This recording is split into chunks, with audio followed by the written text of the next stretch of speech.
right, Daniel. So great to connect with you, mate. Hey, good to hang out. We've just spent the last 10 minutes having tech issues, and so it's pretty on brand for the last couple of years. I reckon, man. I reckon. You'd think we'd have it figured out by now, but With all sorts of disruptions. Mate, I'm really grateful that you've made some time to have a chat today. We connected quite a few months ago up in Sydney at the Thriving Workplace Conference. I was hosting a panel, you're a guest, and we started a conversation which I really wanted to just continue. And so I'm looking forward to doing that with you this afternoon. yeah, mate, me too. Me too.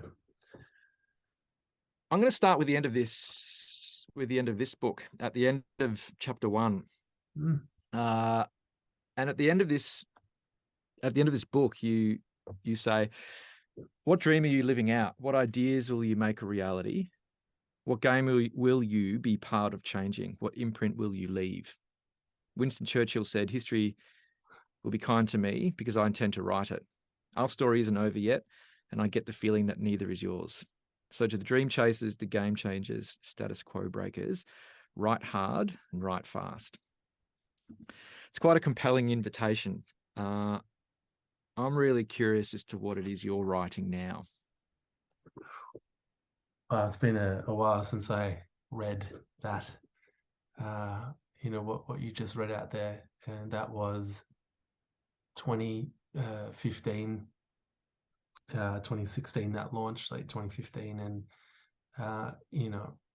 I would have thought the next chapter 2, the book, would by now be published, written, absolutely, onto the 3rd chapter and beyond. For those who don't know, the idea with this book is that it's written chapter by chapter, and it's a bit of a different idea. It's rather than writing the book in hindsight, once it's finished, it's writing as you go. And Michael, I thought would be further along, and in some senses we are, but probably not publicly, certainly privately. And the journey we've gone on has been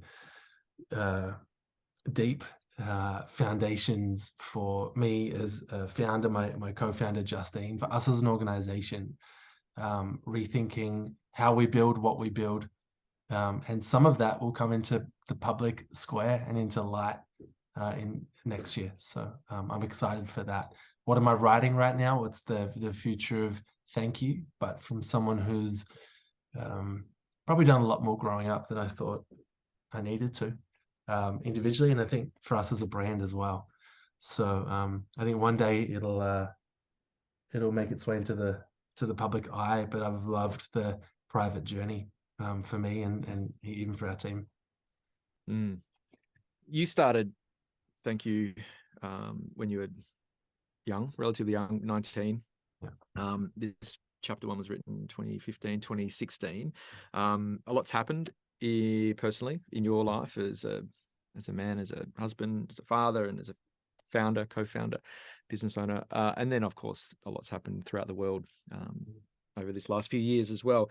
You talk about leadership as learning, but just in front of more people. For somebody who's been quite open about your intentions, and they're bold intentions as well, and learning out loud, learning publicly, learning in front of people.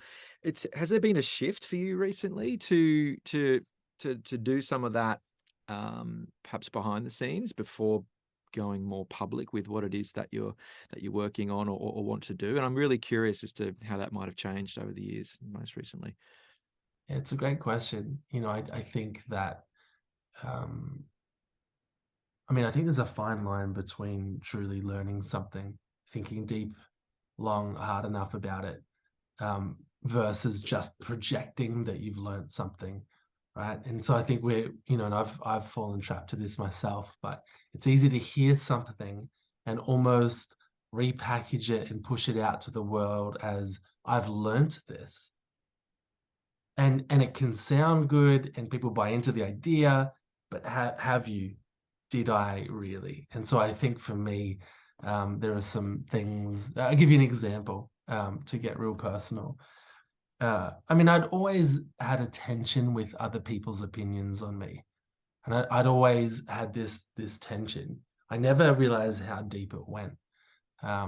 You know, if you'd asked me back in 2015, I would have been like, yeah, we're a public organization. There's a lot of different perspectives on us, on me as a leader. I struggle with it from time to time.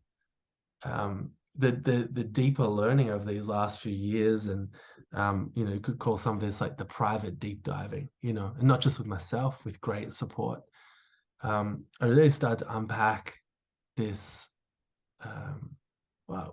fear of rejection, right, which is a deeper idea, and how that then would play out for me as a leader, for me as a father, for me as a parent. And I mean, this stuff, you can hear the theory, but to live it, learn it, lead differently, that takes time, you know. And then I think I'll be in a much better position to maybe write about it, help lead others on that journey. But I would say one of my practices is to be transparent in the process. And so I have spoken about my journey even in that front, and the journey I'm going on, maybe versus the destination I've arrived at. And as a brand, we've released some updates that are quite transparent learnings, and again, not destinations. And so I think there's a tension between, and you know, I think from my perspective, the balance is you're doing the deep learning and getting the foundations right. You're being transparent with people in the process. And then, you know, at some point that authority kicks in to be able to speak with a lived authority. Yeah. Was there a catalyst for this, or do you feel like it's a result of growing up and growing older and having different life experiences throughout those years? Yeah, look, I think it's a result of many things. I mean, for me, there was a bit of a pivotal moment in the journey to take people back to, in fact, that book you're holding. That book launched. It's called Chapter 1, and it took off. Like, it was, we had expectations, but I'm talking, you know, in Australia, a best-selling book's 5,000 copies. And you'd be lucky to make anywhere between $10,000 to $50,000 as an author off that 5,000 copies. So in one sense, there's a bar of success. And in the first 2 hours of that Chapter 1 book launch, we'd raised $360,000. In the first 28 days, 1.44 million, we'd sold 50,000 copies, and it continued selling, you know, into 150,000 copies. And so it was going really well. And then on top of that, that book opened doors all around the world, and doors that we'd like dreamed of, I suppose, but, you know, heroes that we'd looked up to in business or in marketing or in leadership, they were either hearing about the book and the campaign, or they were buying it themselves. You know, and it was, so this set us on a really like fast track on top of what was already a lot of learning, a lot of growth.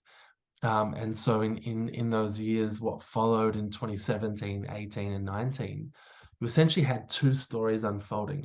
So you had the story of the brand of Thankyou just going at kind of a warp speed into forums around the world. And I'm talking like Seth Godin, who was one of my all-time heroes in marketing. He bought the book week 3.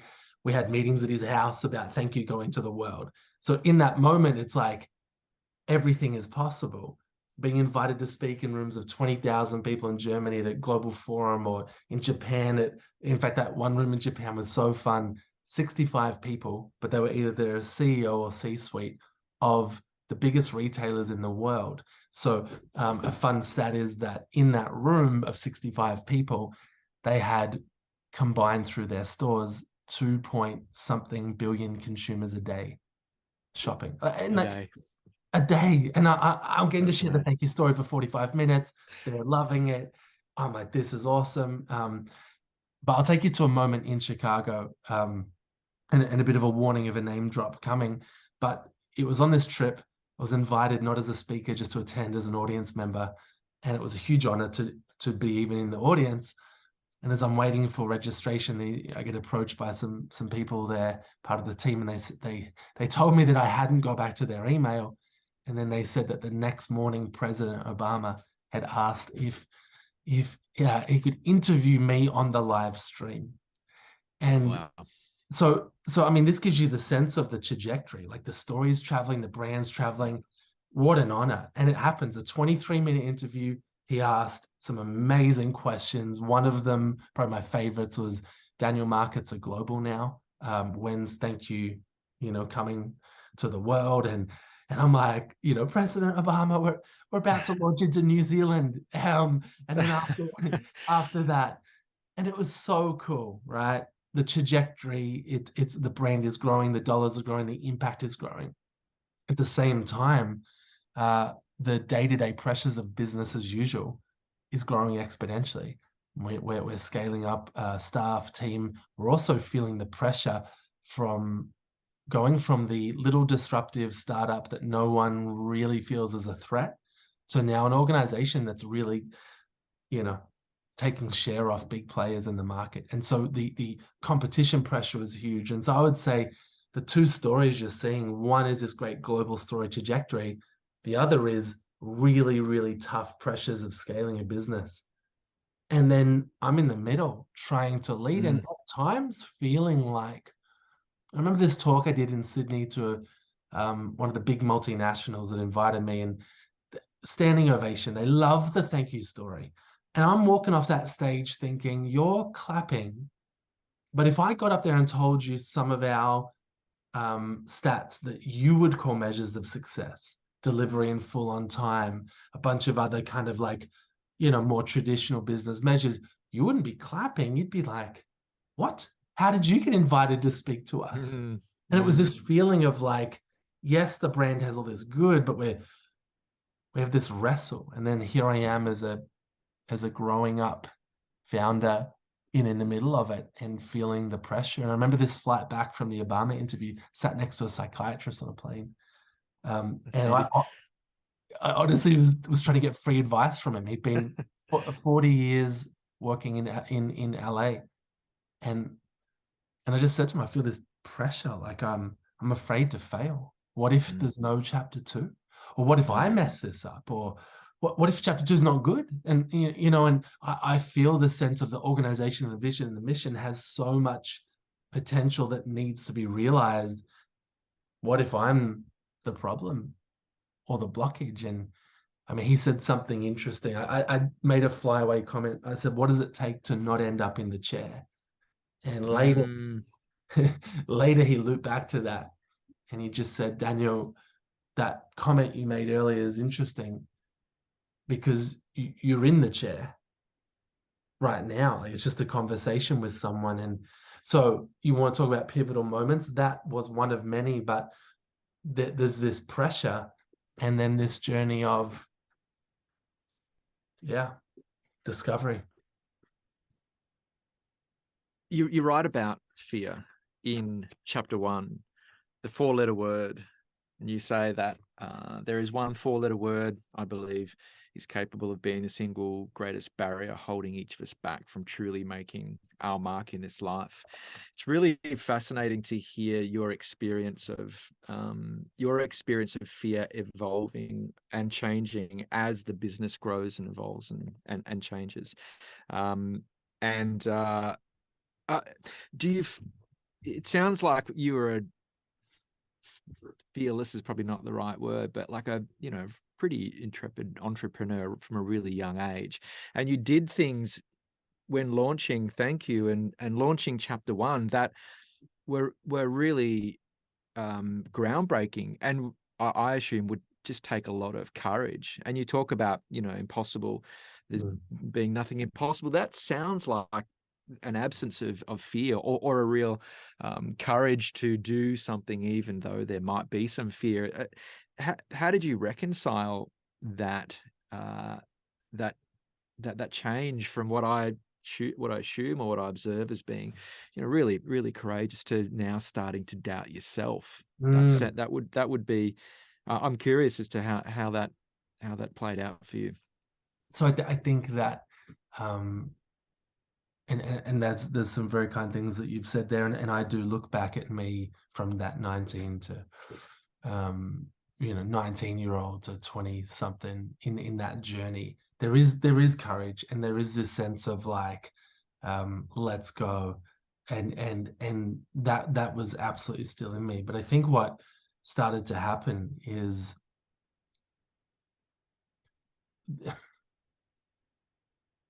so the more pressure you add on that, if the foundation's strong, you're covered. But what was starting to appear were cracks in the foundation, because it's no longer the youthful kind of exuberance, the like that naivety. Now you're starting to learn a lot more about how the world works and people works, and you're starting to realize what you're responsible for, and you're now getting surrounded with people who are daily reminding you of your, you know, the legal responsibilities and and you start to feel. And so for me, I think there is a younger part of Daniel that is, let's go, anything's possible. But the cracks in the foundations, I think, came from this realization and a deeper discovery with an incredible counselor and psychologist around this fear of rejection.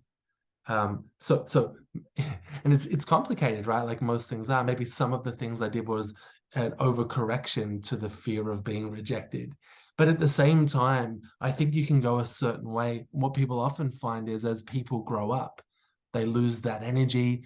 Even entrepreneurs who can start out quite disruptive can kind of, you know, you can kind of grow up and you know, become a bit more weary. I think for me, what was forming was a pressure and a weight, and it started to feel like that ability to go again and to be bold again.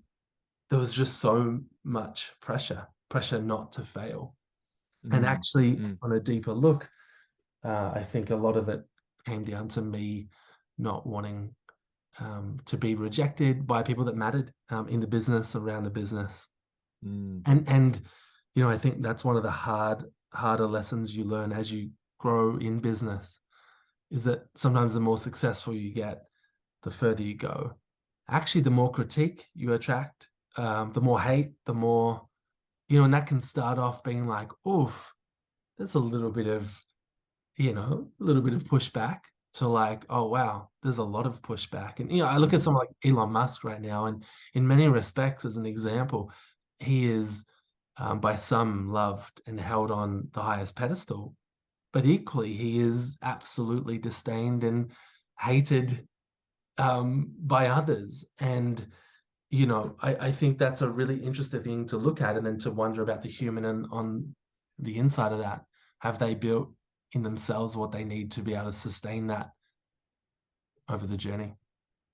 Yeah, and it sounds like, I mean, I think we see a lot of leaders come to that point where they are more conscious of the responsibility that they have, and more conscious of perhaps some of the lack of integrity in the foundations, and then have a choice. They'll either double down and overcompensate for that, or they'll take a seat in that chair that you referred to earlier on, perhaps with a psychologist, psychiatrist, counselor, and really look at where that sort of structural integrity might have a few gaps. And it sounds like that was a really important process for you to go through, to dive into some of that, some of those doubts, some of those fears, the origin of those, and explore that.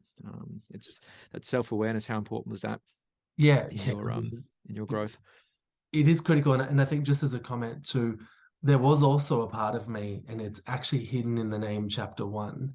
If you dare to set out publicly and say Chapter 1, which builds to Chapter 2, 3, and 4, in me at that age was thinking long-term, longevity, like not necessarily a quick exit plan. Like this is, and so then when I looked at leaders and of organizations, I started to see the difference between leaders that essentially absolutely get scale, but then crumble. They crumble, or their families crumble, or their organizations crumble. And the mess of that is horrible. And then leaders who are built to last. So that is another consideration for me in my journey and conversation with mentors. Like, well, how do you get the foundations right so that you're not, and we see it now. Sometimes we see some pretty high profile, I mean, FTX has just dropped, but there's just high profile stories of individuals, founders, or organizations that get to incredible scale. Like I'm absolutely crushing down. For me, I feel like the mission of Thankyou requires that not happening. And so as that point leader, there is a responsibility to get the foundations right, because what a disservice to the mission to get there and it sort of faked it till you made it, but then you don't make it because the thing comes crashing down. How much has becoming a father, because it sounds like you, I think Jedediah is Yeah. 9 now, Well, so he's it sounds like 17. Yeah. a lot of these challenges around responsibility, and maintaining or establishing a really strong foundation for sustainability and longevity. It sounds like that was something you're establishing in your own life, in your family, as well as in your business. Has there been an overlap in terms of those experiences? Are there some commonalities, some similarities? And I'm wondering how the two might have, what that interplay might be, how they might have influenced each other in terms of your experience as both a father, husband, founder, Yeah. and a man just navigating those responsibilities. Yeah, I think when our son Jed was born, I would have had the assumption that most first-time parents do, which is there'll be a bit of an adjustment here. But it'll be sort of business as usual, but probably a little better. And in the journey is different for every family.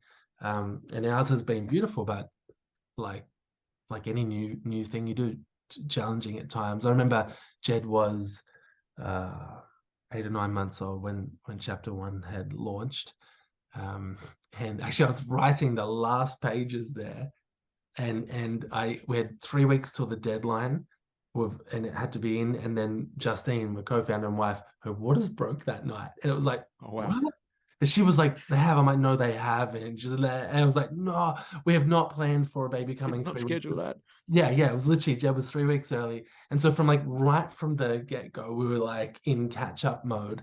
But it did change my perspective. The moment Jeb was born, I held him. It was like, oh, looking in his eyes, like deep sense of love, deep sense of responsibility. I heard someone describe, like, you never think you could love someone as much as maybe your partner, and then you have a child, and it's like your heart grows. And I think that explains it, because I probably thought I capped out, like, you can't love more. And then Jed comes, and then our daughter Jordan now, and it's just it grows, and so too does that sense of responsibility of the future that you're setting up for them, and the sacrifices that, in my case, my parents made, and I'm grateful for it. Not that I probably considered it enough at the time, but now the flow and effect of that, even just being present as a dad. I mean, there was about I don't know, a few months after the chapter 1 launch that Jed starts calling, so his uncle, Cal, which is Justine's brother, he was living with us for a bit, and he was really helpful. And Jed called him dad. And I was on a plane. Man. I was speaking everywhere at everything. The book's selling, well, international, here, there, everywhere. At the time, it felt like, oh, well, we've got the momentum and I'm still present at home. But was I really present? Well, no. And so adjustments, and how do you adjust for that? And so, yeah, I would see this sort of parallel journey of like gaining more personal responsibility and the weight of decision making in line with Thankyou. Yeah, for sure. I'm curious if we can go back to your that fear of rejection, and exploring that as much as you're willing to, because I assume it takes, there's a skill set, and there's some courage that's required, and a resourcefulness and a resilience to start a business, and to especially in the way in which you've done it. And I know you haven't done it alone, so acknowledging Justine and everyone else who's been involved in the business right from the start and throughout. But was it a different type of courage? Was it a different? Did it require something different or more of you to seek some support when it comes to dealing with that fear of rejection. And I'm curious as to how you approach that compared to how you approach business and entrepreneurship in your younger years. Yeah, it's a really considered question, and I think for me, my story is a wrestle between faith and doubt, and sometimes that wrestle is daily or hourly, and so there's this faith of the impossible becoming possible, but what if it works? And then the doubt of what if it doesn't, or what if I'm not enough or good enough? And on my own journey, I've also gone pretty deep on spiritual faith. So at times I would say that some of that faith came from a sense of a higher power or authority, not just it's all on Daniel Flynn. Because if it was, I'd probably just live in the doubt camp. So that's a really interesting observation. But as I grew, and we talk about the pressures coming on, it's like the best analogy is when we look at younger people, and I always thought I was younger, but now I'm sort of mid-30s and start to realize, you're not as young as you used to be. But you look at some of the decisions that teenagers make, and just that maybe it's rash, or maybe it's just so bold. And then you kind of compare that to maybe people in their 30s or their 40s, and you're like, well, no, that's a more mature and considered decision. One of the challenges in growing up is we lose that naivety, we lose that sense of possibility, and we let the world and reason and rationale just crush hope, crush possibility. So that's the risk. And then the risk in our younger years is that we ignore wisdom, make decisions that end up, having damaging consequences for ourselves or for others. And I think I found myself in a really cool space in my younger years where I was surrounded by great people. Justine, you mentioned, Jared, other co-founders, an amazing team, really good mentors that I sought out who would encourage me and, and really, speak the best kind of out of me versus just critique. And I loved that. And so I would say that environment around you matters a lot. And I even reflected in some of those years where I felt like things started to get the speed wobbles. When I really audit the voices that were really influencing me, I had probably stepped further away from some of those more encouraging spaces and into a little bit more pragmatic, which you need that. You need that. But maybe I didn't to the level that I'd probably opened that world up to. And, there's a great saying, I think it's an old proverb that says there's a wisdom in a multitude of counselors. And I think there's a great wisdom in the word multitude. Because everyone has a different life perspective, and everyone, in fact, I caught it with two mentors once, and I approached them separately on the same business issue, and both of them had the opposite view, and they were really smart, and it just blew my mind. How could they have the opposite opinion? And I'm going to upset one of them. There's the fear of rejection coming through. The multitude, having a third or another perspective, can be really helpful in helping you navigate what at times can be conflicting ideas and views. And so I think in those early years, I had a pretty healthy mix, and I probably culled that down a bit too much. And now have rethought that. Yeah. It sounds like that. Particularly when you're making decisions and you're doing things that haven't been done before, and you're really challenging the status quo and disrupting a system, like an entire system, whether it be a distribution system or a retail kind of model. The way in which you're doing things is, it requires a lot of support and a lot of backing from people who can see the best in you and perhaps be a foil to some of those doubts that inevitably will arise. I'm wondering whether there are other. You mentioned your faith and connection to spirituality as being really important to you. are there any other things that you've come to see as being essential in maintaining balance, in maintaining mental health, in just maintaining, health in general? Are there things that you do that you've come to see as being essential?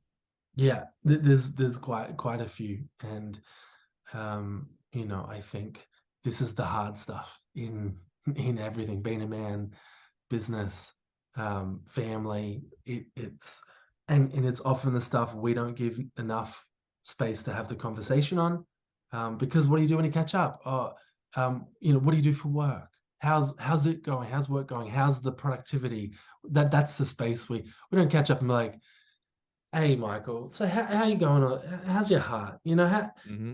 You bitter? What are you bitter about? Mm-hmm. Like I get like, are you creating enough space away from it all? And I would say that is a very interesting starting point for me, was creating space, starting to say no to all of the things and the opportunities, to create space to think about and put time into foundations, the stuff on the inside that ultimately makes its way to the outside.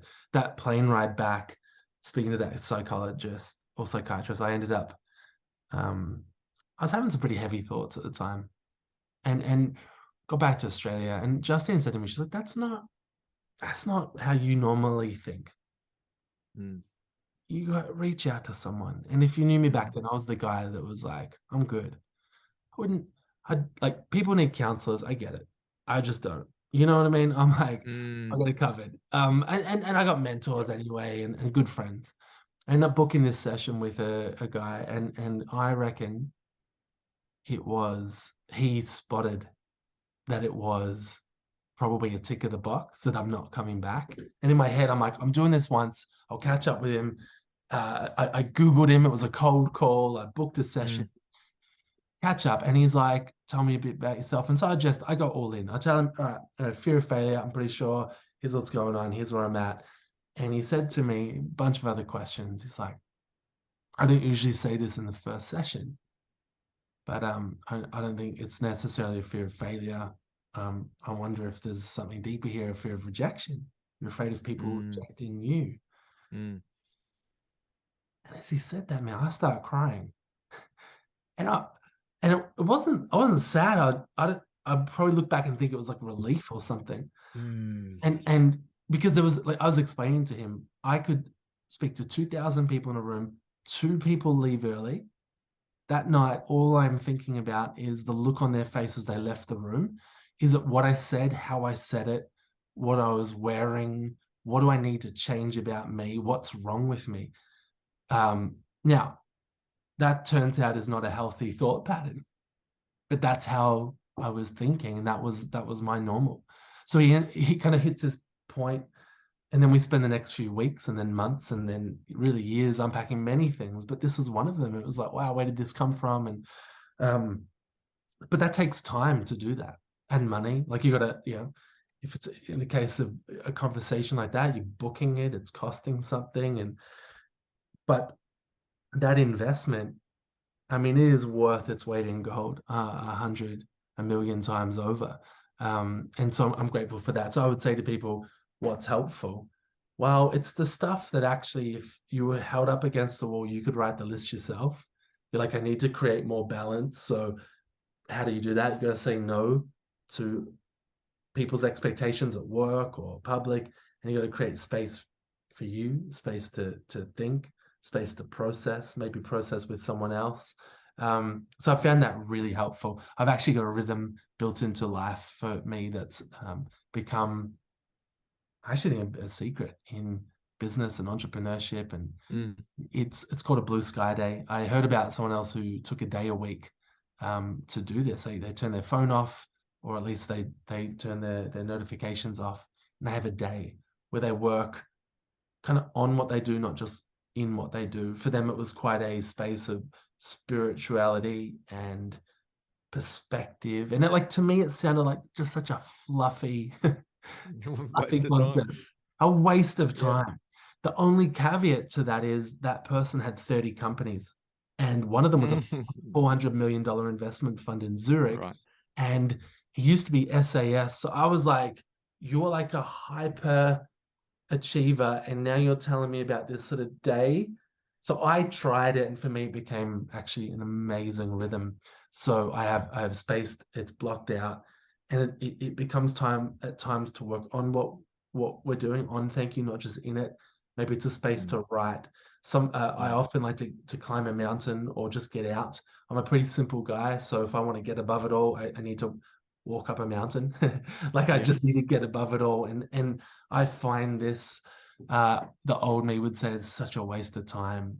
But for the last about 7 years, I've been doing it and found it really, really powerful. In fact, a lot of great ideas and inspiration and has come from that. And it's also created space for, might bookend it with the chat with the counselor, or call a mentor that day. This is the opposite, though, of hustle culture and go and be at everything and do everything, and that's how you succeed. This is almost the antithesis of that. And yet I feel more grounded. I look at the trajectory of Thankyou, and I think the future chapters to come, of which one next chapter's already gone to print, not public yet, but like I look at what's coming and I'm like, I think, not I hope, I just believe it'll be stronger, more disruptive, more impactful. And if it wasn't, I've sort of detached from that too, in the sense of what happens if everyone had a big laugh and said, you naive dreamer. I'd be like, well, fantastic. Like, good, like you walk your journey, I'm going to walk mine. And so I'm really grateful for this transition, but it's come from putting in some practices that are quite countercultural. Yeah, I'm so glad you shared that, and I'm really interested to see what does come next. When we spoke a while back, and a couple of times we've chatted briefly since, I've really been interested in what it is you've just shared, some of the challenges, what you've done to address those, because when people see the highlight reel, they see the videos, they see the campaigns, they read the book, it's really inspiring. And I think that really connects with a lot of people who are like, yes, I want to go and do something amazing. But inevitably at times, there's going to be those doubts and those dark thoughts. And we don't talk about those enough. And so I think for a lot of people there, and myself included, and you, from what you've shared, you might go, is it just me? Am I doing something wrong? Am I not cut out for this? Yeah.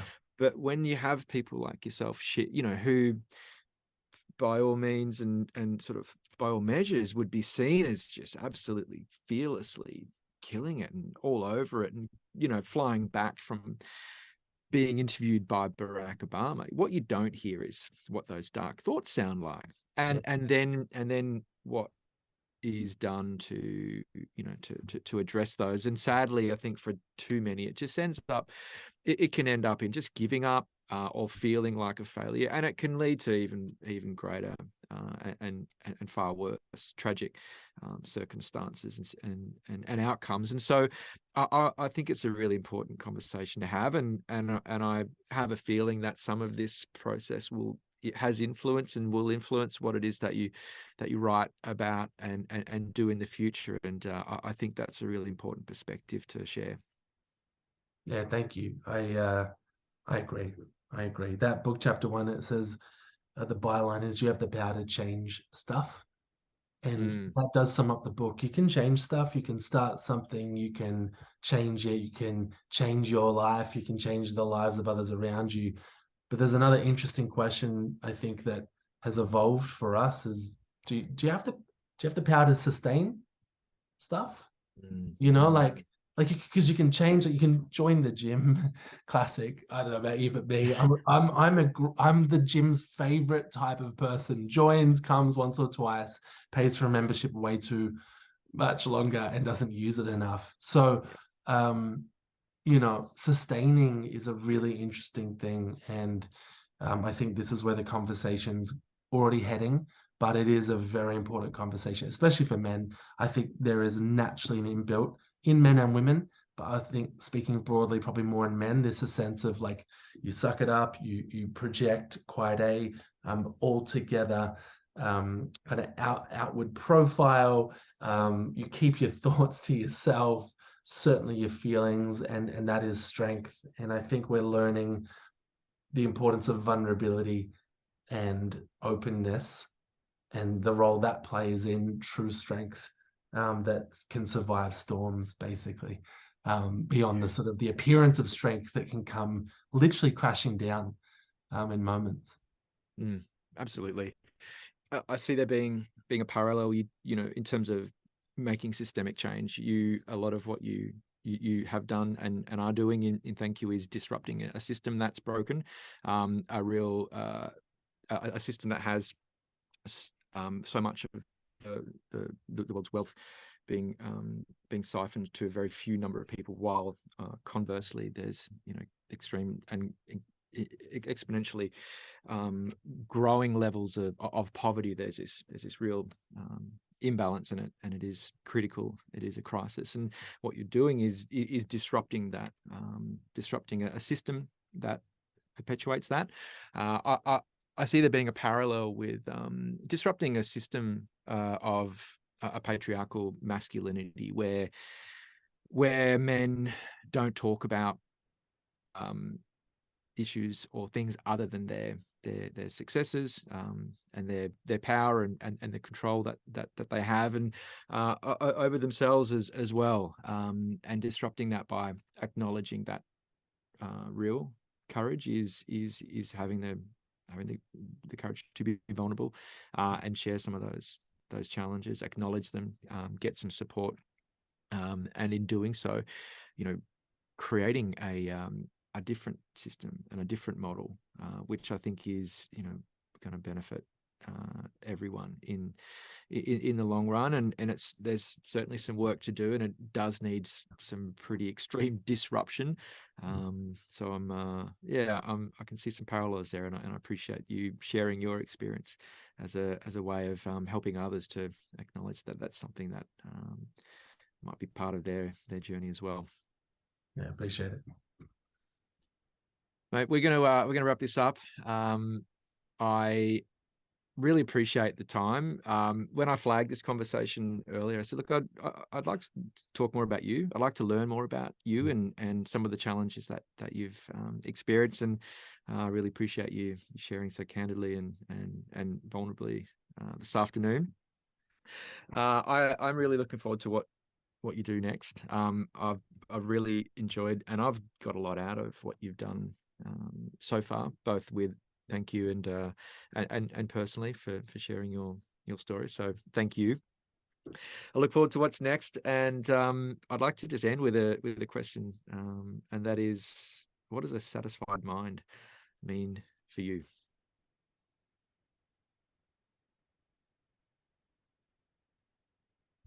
I think a satisfied mind is one that is at peace with the decisions you've made and are making, and the life that you're living.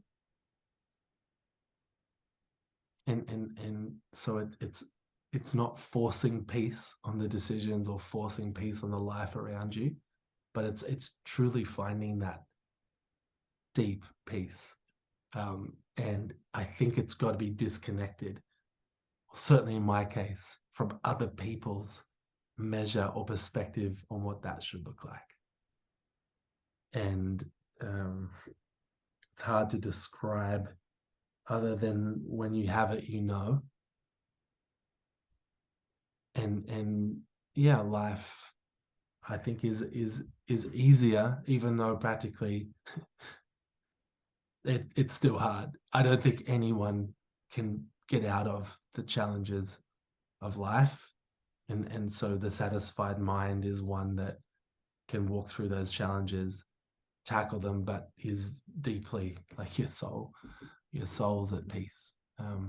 Yeah, just some thoughts.